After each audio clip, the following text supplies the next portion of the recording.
नमस्कार दोस्तों। Hindi UGC net का जो पाठ्यक्रम रखा गया है, आज हम उस पर चर्चा करने वाले हैं। पहली इकाई देखेंगे आज हम हिंदी भाषा और उसका विकास किस तरह से हुआ है। तो हिंदी की ऐतिहासिक पृष्ठभूमि, प्राचीन भारतीय आर्य भाषाएं, मध्यकालीन आर्य भाषाएं और एक और है आधुनिक आर्य भाषाएं। प्राचीन भारतीय जो आर्य भाषाएं थी, ये दो भागों में विभाजित थी, वैदिक संस्कृत और लौकिक संस्कृत। इसके बाद मैं एक बात बता दूं कि हमारी जो हिंदी भाषा है, खड़ी बोली, वो संस्कृत, पाली, प्राकृत, अपभ्रंश और खड़ी बोली इस तरह से विकसित हुई है। और इसके बाद मध्यकालीन आर्य भाषाएं, पाली, प्राकृत, सौरसेनी, अर्धमागधी, मागधी, अपभ्रंश और उसकी विशेषताएं।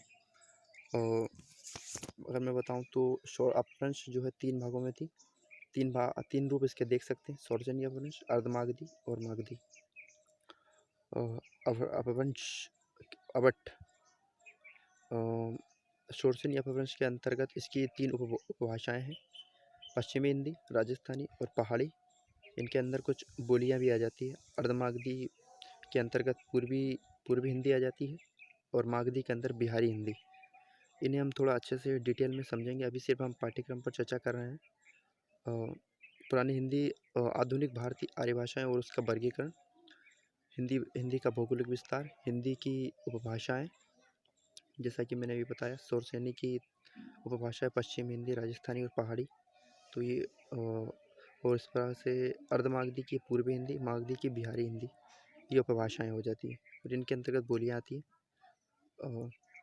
हिंदी के विविध रूप: उर्दू हिंदी, दक्कनी हिंदुस्तानी, हिंदी का भाषिक स्वरूप, हिंदी की स्वनिम व्यवस्था, खंडी और खंडेतर, हिंदी ध्वनियों के वर्गीकरण, हिंदी शब्द संरचना, उपसर्ग, प्रत्यय, समास, हिंदी की रूप रचना, लिंग, वचन और कारक व्यवस्था के संदर्भ में संज्ञा, सर्वनाम, विशेषण और क्रिया रूप, हिंदी वाक्य रचना, हिंदी भाषा प्रयोग के विविध रूप, बोली, मानक भाषा, राजभाषा, राष्ट्रभाषा और संपर्क भाषा, संचार माध्यम हिंदी, संचार का माध्यम और हिंदी, कंप्यूटर और हिंदी, हिंदी की संवैधानिक स्थिति, देवनागरी लिपि और विशेषताएं और मानकीकरण। अगर मैं यहाँ बताऊँ तो हिंदी ध्वनियों का वर्गीकरण, इसमें वर्णमाला का ठीक से ज्ञान होना, वर्णमाला का ज्ञान लेना पड़ेगा, इसका किस तरह से उनका वर्गीकरण है। हिंदी शब्द संरचना, इसमें उपसर्ग मतलब जो शब्द वाक्य के आगे लगते हैं उन्हें उपसर्ग कहा जाता है। प्रत्यय, जो शब्द वाक्य के पीछे लगते हैं, अंत में जुड़ते हैं, उन्हें प्रत्यय कहा जाता है। समास, और इसके बाद हिंदी की रूप रचना। लिंग हिंदी में दो प्रकार के होते हैं: स्त्रीलिंग और पुल्लिंग। संस्कृत में एक और होता है, अभ्यालिंग।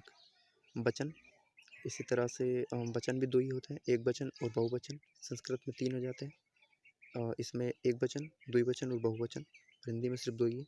कारक व्यवस्था के संदर्भ, कारक चिन्ह जो है वो 8 प्रकार के होते हैं हिंदी में।